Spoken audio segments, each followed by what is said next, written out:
Well, Ulysses, it's a tradition unlike any other before it. The Locked On Rays Player Review Series. And why not start with the name that everybody is talking about, Tyler Glasnow? So let's get started right now. You are Locked On Rays, your daily Tampa Bay Rays podcast, part of the Locked On Podcast Network, your team every day. Hello, my name is Kevin Weiss. I'm Ulises Sambrano.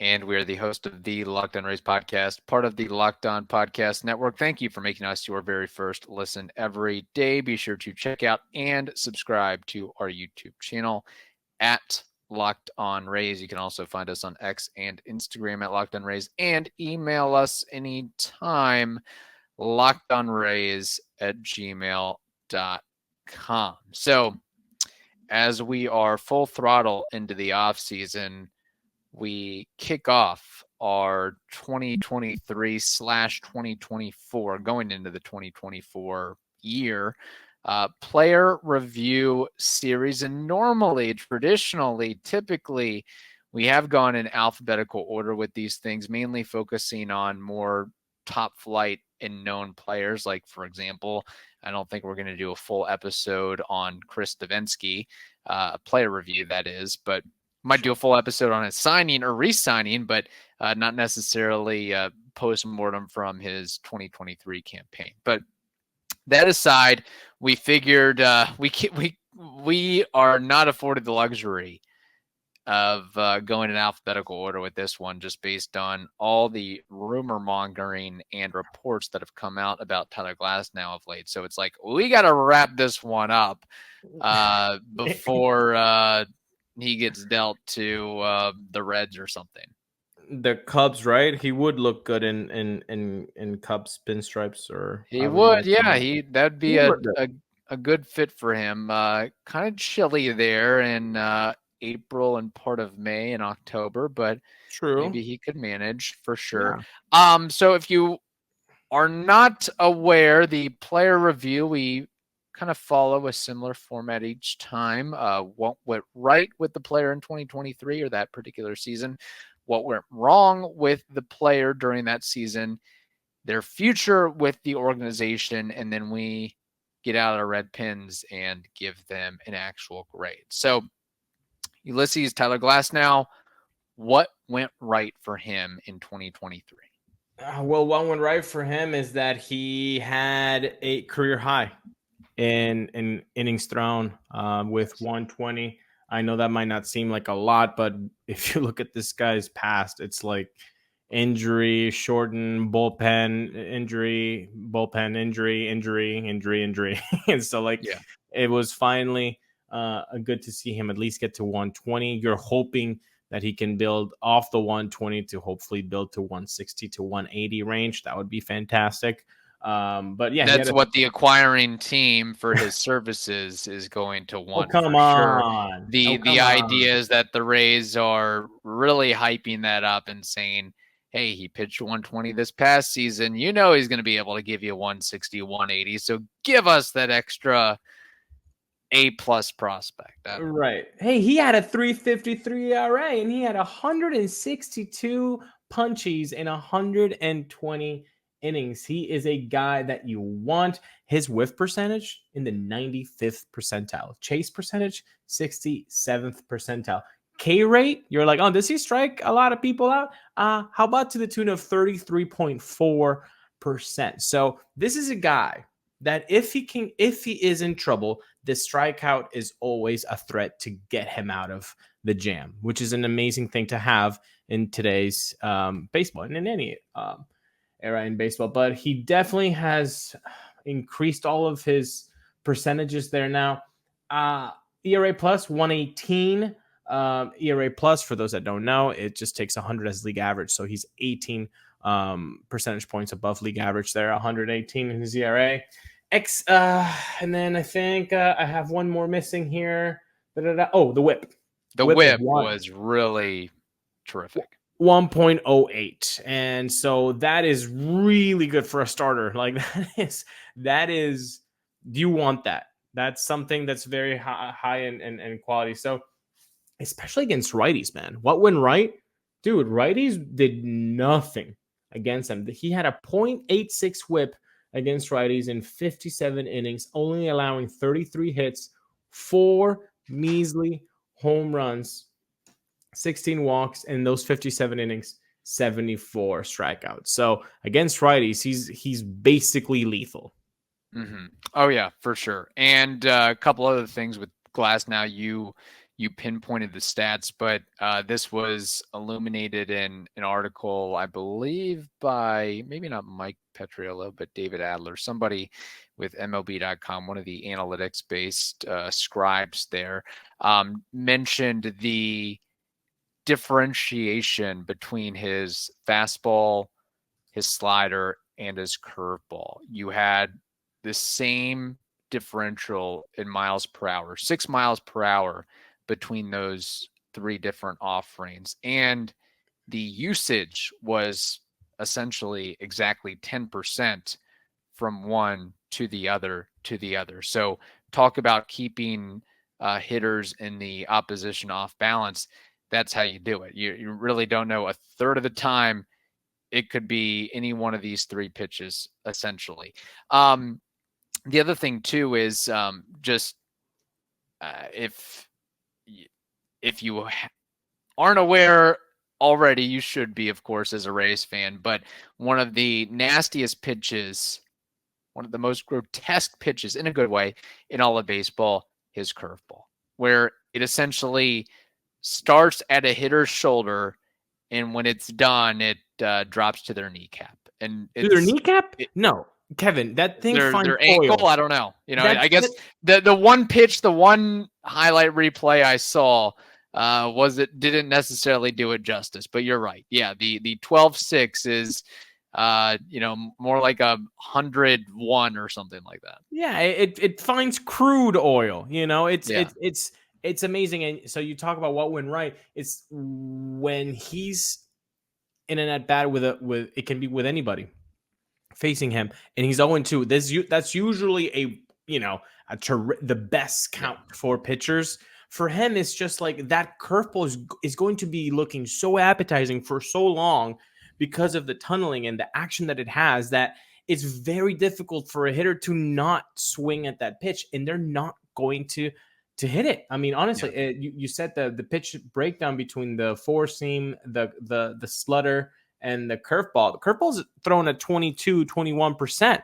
So you can't even take that off your mind. No. You're really playing with these 3, which we have talked about Tyler Glasnow since this pod started in 2019. And hey, can he evolve into a 3-pitch guy? He needs a 3rd pitch. And now we have seen the elevation of his game with the 3rd pitch, the slutter. And now you can really see it in the 120 innings that he did as a career high.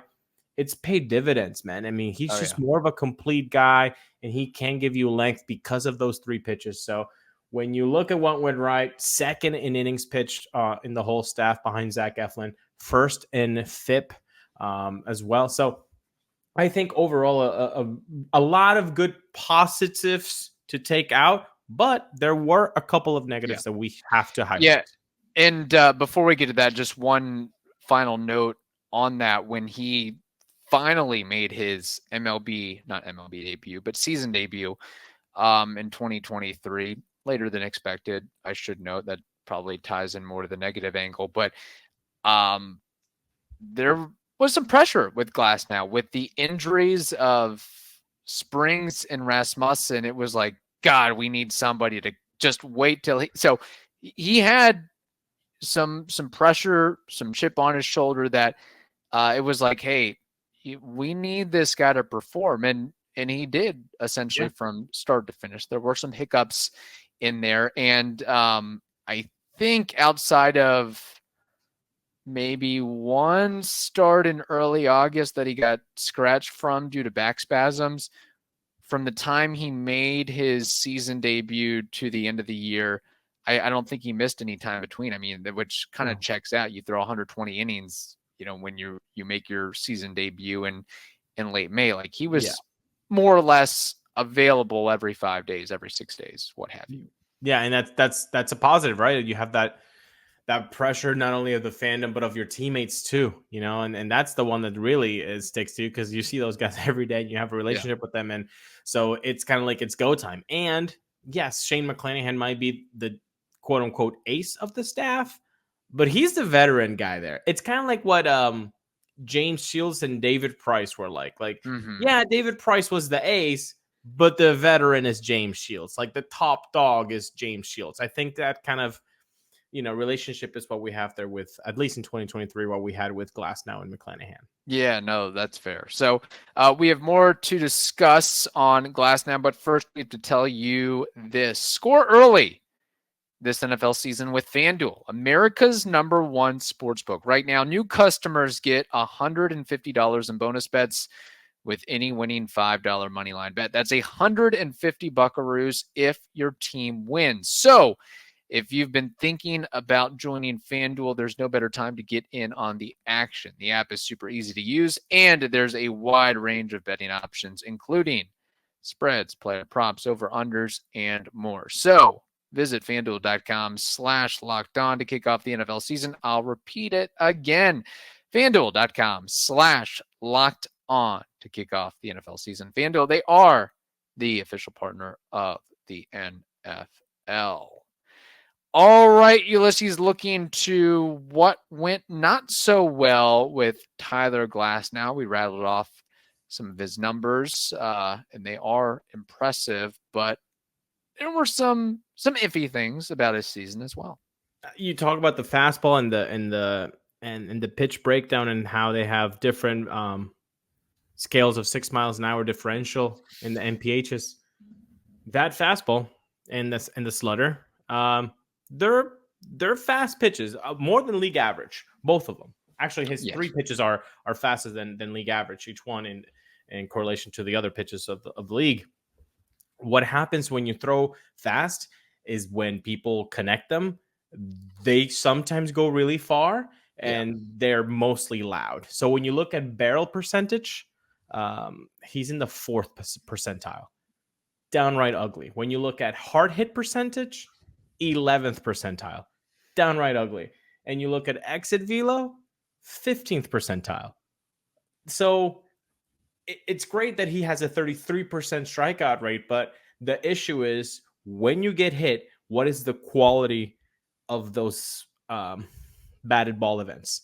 And it seems like when you hit the ball hard, you will eventually get really good results as a hitter. So this is kind of a red flag on what Tyler Glasnow does. Now, just like with a hitter that hits the ball really hard, but, gets the double-edged sword about that is that you're probably going to get a lot of grounded into double plays. Yes. Right? So that's the thing about, hey, he's a really good pitcher. Look at his stuff. The thing is, the double-edged sword is, hey, when you're going to get hit your 97, 98 mile an hour fastball, that's going to come out really fast on the other end of the bat.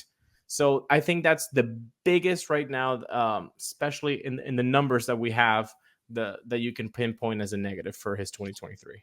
Right. And I will say this, I haven't, watched every highlight reel or low light reel of his, but his home runs per 9 innings were below his career average. And I think the launch angle was the lowest of his career. So when he was, giving up the loud contact, it wasn't, he didn't give up a crap ton of bombs. And maybe some of that too is, pitching at the trop and some other pitching friendly confines as well. But that's something to monitor, something to think about for whichever team may or may not be acquiring him. So, yeah. And when you said I just want to point out that difference, from 2022 to 2023, I know 2022 is really not that big of a sample size, but it was at 1.35 home runs per 9. Yeah. This year, 0.98, which kind of tracks more similarly to his 2021 season, where he was basically a Cy Young candidate there until he got hurt, a 1.02. So 1.02 to 0.98 seems fairly stable. Yeah. Now, the other negative I'll note about Glasnow.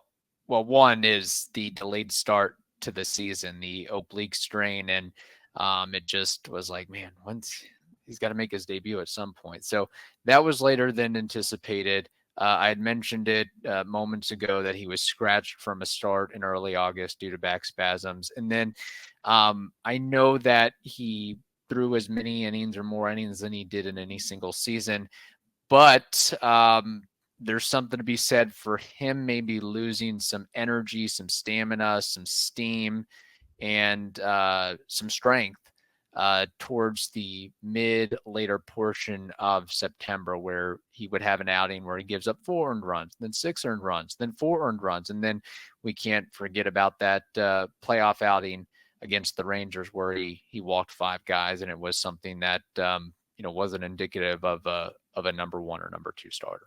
No, not at all. And that's usually, I know there are some people that hate this because the whole sample size thing, but that's where you get paid the big bucks. That's when people are going to remember you. I know Brendan Lau is a tremendous baseball player. He hasn't really shown up in the small sample size of 110 at bats in the playoffs. Tyler Glasnow in the playoffs hasn't really been there. At least the numbers don't tell you that he has been there. The issue with Tyler when things are going wrong, and I think one of the biggest examples of what happens when he's off on the mound is hitters attack early on him. Why? Because of what we said in the first segment that goes right. When the repertoire. Yeah, the repertoire's too nasty. 0-2 curveball, you're done. So you have to get him early. You have to hit that fastball. And so because also when he provides the fastball velocity, then you're going to get a double, a triple, or a single, whatever. That Angels outing that he had in Anaheim, I think that's when you can see all of these negatives too. Plus, it does seem to me body language type, just eye test thing, he does get angry with himself. He loses his cool pretty quickly when it was sort of, I mean, we've seen this with many Rays pitchers, but, you give up a base hit or a walk and then the wheels come off from there. Like you can't get back in a groove or rhythm. Like things either have to be perfect. One mistake. It's like golf, like one bad shot can ruin your whole round because you're thinking about that. And then it just metastasizes upon itself. Yeah, no, very well said. And I'm trying to remember a pitcher that did not have that much emotion, even when things were going wrong. And the first face that came to me was Jeremy Hellickson. Mm-hmm. He was, if everything was going right, dude was, boom, stoic. Everything was horrible, boom, stoic. I think he's the most poker face friendly Ray starting pitcher that I can remember. If you guys remember somebody else, maybe put it down in the YouTube comments. But that's the first face that came to mind for that.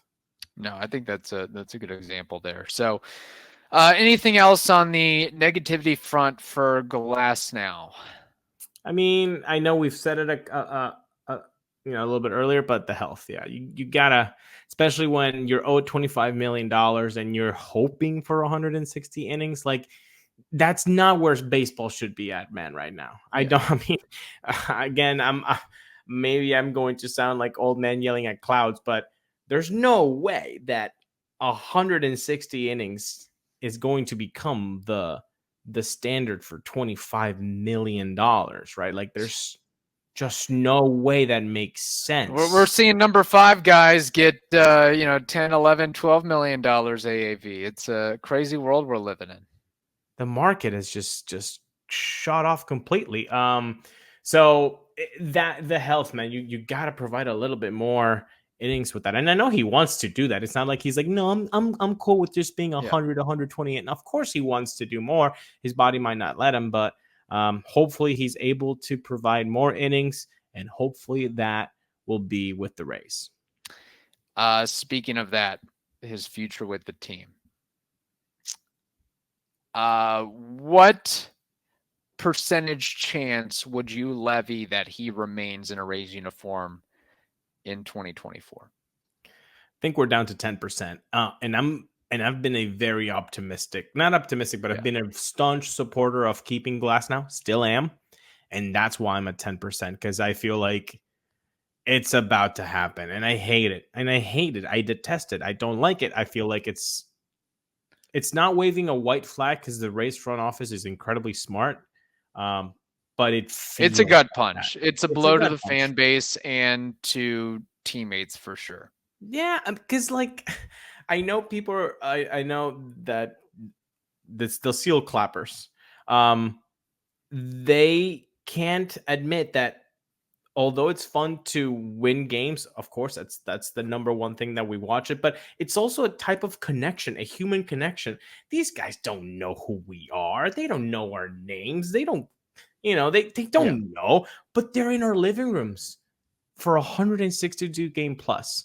We hear them. We know how they sound. We know their sense of humor sometimes so much by the time that we spend with them. So like you get attached to that. So as a fan, it's very difficult sometimes to just, take, another guy traded. Like it's really rough that there hasn't been a long mainstay player. You could say Longo, you could say KK, and then after that, you're kind of, left with no names. And Tyler Glasnow, it seems like he just came over, but it's really not. I mean, he's been here since mid 2018, Kev. I mean, can you believe that? Well, that's crazy to think about, because, I mean, to use this phrase again, but more meat on the bone with him and his career arc. Like he very well could get a 9-figure deal in free agency. And it's, to me, if and when he gets traded, I'm going to look back on what could have been, what should have been, if 150, 160 innings, give me that for a season, 2 seasons since 2018. If COVID didn't happen, who knows what would have been in the cards. The whole sunscreen, sticky substance thing, like, that mess of a situation. I just would have loved to see a year where Tyler Glasnow like won a Cy Young in another universe. I mean, you're talking 2019 cut short. You're like, okay, well, we can take the L on 1 year. All right, fine. Then COVID happens. You're like, oh, that sucks for everybody. All right, whatever. 2021, front runner for Cy Young. Boom, TJ. So you don't get to see him half of 2021, almost nothing in 2022. And then 2023 starts late. Like it just never got there. He's never had that everything was put together and everything, a season went well without a major hiccup 2 or 3.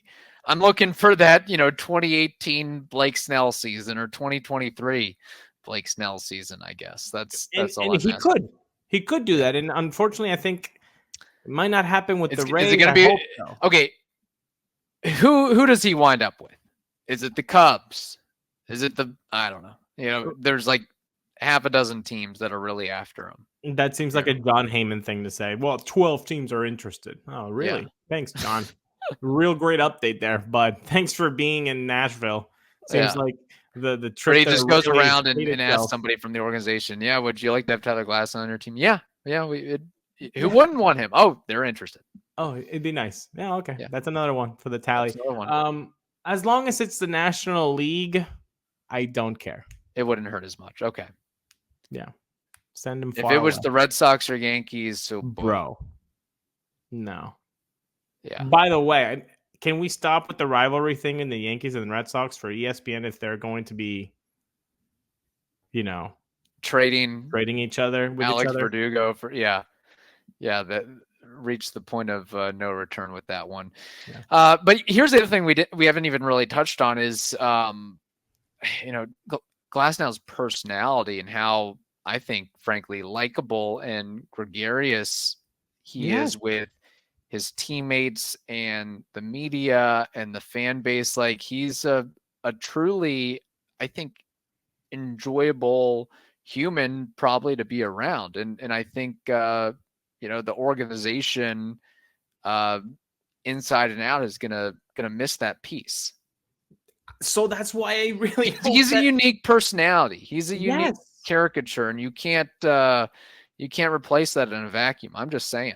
No, and the talent is there. I just, it feels like it's almost a foregone conclusion, but yeah, it just, man, he's the kind of player that as a fan you gravitates towards.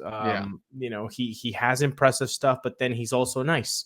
I've been in. He has interest outside of sport. Yes, like he does seem like a have fun Renaissance man, likes to experience and really live life to the fullest without doing something silly, crazy, or stupid. Exactly. Yeah, he's just enjoying life, and he goes, "Oh, by the way, I can throw a mean 98 with a sharp curveball." Just I play baseball, but I'm a lot more than a baseball player. Exactly. So yeah, that personality rubs off on people and rubs off on the fandom. I've been in games near the Rays dugout, and when people yell his name, he'll always look up and wave, which is such a cool thing. So hopefully, that doesn't happen. The trade doesn't happen, but it feels like it might happen, man. Yes. And maybe sooner rather than later, I guess. All right, red pin time. What grade are you giving Tyler Glasnow for 2023? A-. A-, and really it's just about the health. Peripherals can, I don't know, can we say? I don't know, can bleep it. Peripherals can bleep it because it's the results, man. After the year, it's results. During the season, tell me all about the peripherals. But at the end of the season, I want to see the results, and the results were there. 1.08 whip, 33K rate. He was healthy for a career high 120 innings, ERA plus of 118, ERA 353. That was a solid season for a guy that you always have question marks about health-wise, given a 92, A-. I was thinking along the same lines of A- vibes. I'll bump him up. I'll be a little bit more friendly for what's probably his swan song, final waning days with the Rays organization. I'll give him a 93. I guess that's still technically an A-, correct? Before his career is said and done, will he make an all-star appearance? I think so. Yeah. Because now he'll be in a hopefully for him, in a larger market that he signs with, and with his stuff, electric for half a season, boom, he gets the nod. Crazy. 8 years in the bigs, yet to make an all-star game. Yeah. It's tough. It's tough out there, man. Yeah. And part of that too is you would think the trajectory and the change in his career, if he had started with the Rays versus the Pirates, or a pitching factory like the Astros, or some other forward thinking and not backward thinking organization, could have been a different situation. But he's probably not complaining. Going to make $25 million this upcoming year, and a lot more after that as well. Yeah. So put it down in the comments. What would you give Tyler Glasnow for 2023? Where you think he could land, and maybe what your favorite memory of him in a Rays uniform is. That might have to be a post-mortem segment or episode at some point too, because a lot of strikeouts, a lot of action with Glasnow in his time with the Rays. So there we go. Man, I just keep having this vision of him being in a Cubs uniform. I got to get off MLB Trade Rumors. I'm just, it's like the latest headline is the one that's who he's going with. Okay. Oh my gosh. Maybe West Coast. I don't know. All right. Can't keep doing this. It's too tough. All right. In the meantime, hope you all have a wonderful day. Stay safe, and we will talk to you on Friday.